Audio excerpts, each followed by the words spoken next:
The terms and concepts of simulation and computer are meant as analogies, not to suggest that we live in a computer.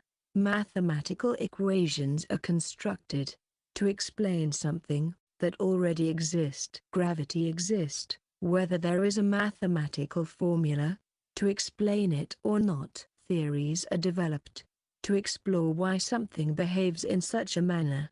I think that elements of the narratives I have produced provide plausible posits. If creation is a digital construct, I am not disturbed by the possibility. It may simply mean that this is how reality is put together, and Creator may be allowing us a small glimpse. When I first became aware of the Mandela effect, it was difficult for me to grasp what is transpiring. However, once I moved away from trying to understand the phenomenon in a three-dimensional flesh and blood perception of reality, explanations seemed easier to come by. I want to revisit a few topics in other narratives I have submitted. Much of this will be couched in the simulation hypothesis narrative number 7, more specifically, a computer model. The main focus will be on Group 1 and Group 2 as explored in narrative number 3. Group 1, those with ringing in the ears, and Group 2 high empathic, with no ringing in the ears. Group 1, those with ringing in the ears, will hereafter be referred to as Group 1. Group 2 high empathic with no ringing in the ears, will hereafter be referred to as Group 2. In narrative number 7, it is posited that those oblivious to this phenomenon are compatible with this reality, and dynamically receive updates to accept any changes to reality, so that everything seems fine to them. Curious though, those in Group 2 can have their memories manipulated to accept changes to physical reality, such as geographical changes. Many of those in Group 2 will say it has always been like that, but will still agree life is like a box of chocolates.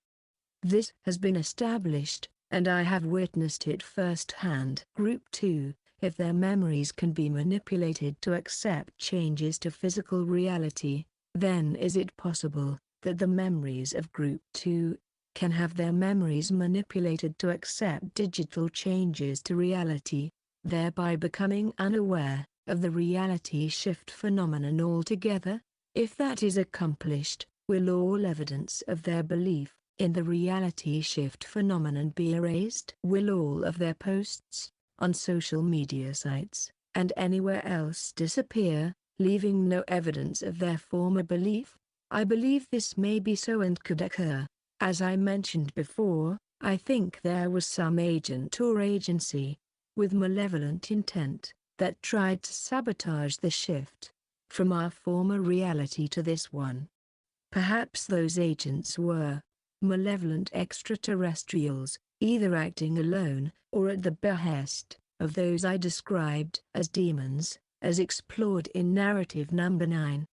It may be possible that Group 2 were an errant manifestation.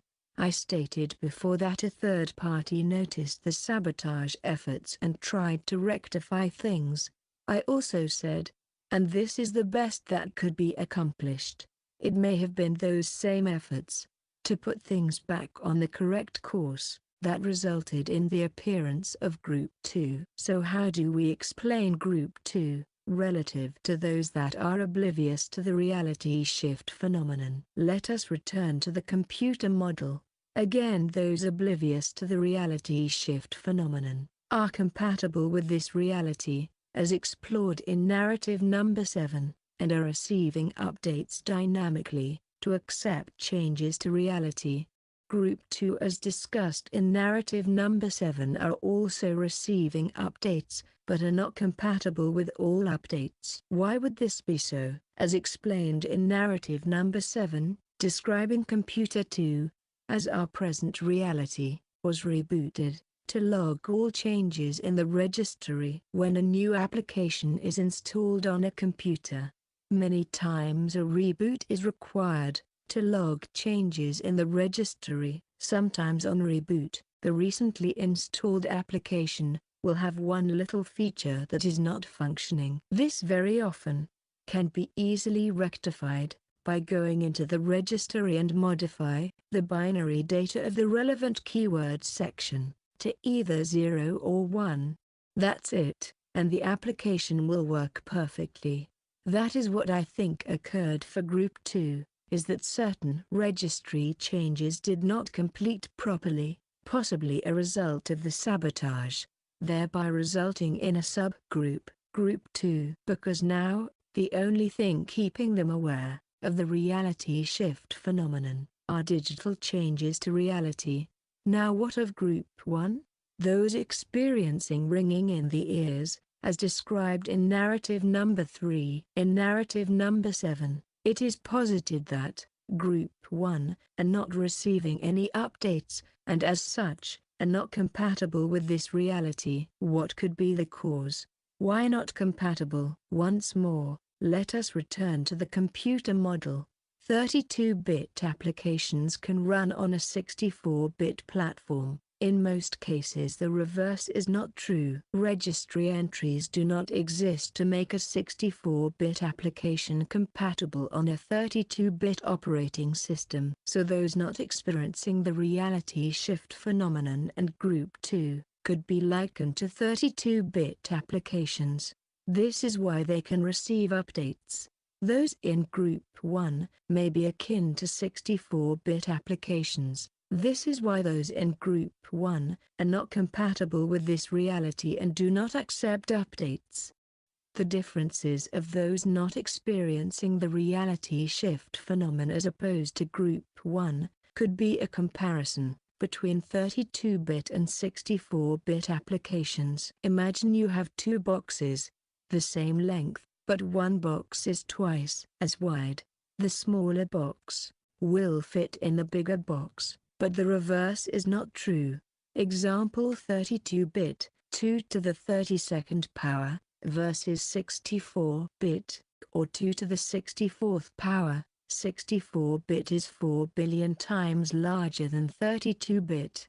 Those in Group 1 are having many issues with this reality simply because they do not fit. What is even worse, many in Group 1 experience a myriad of physical ailments, and something known as the mind fog.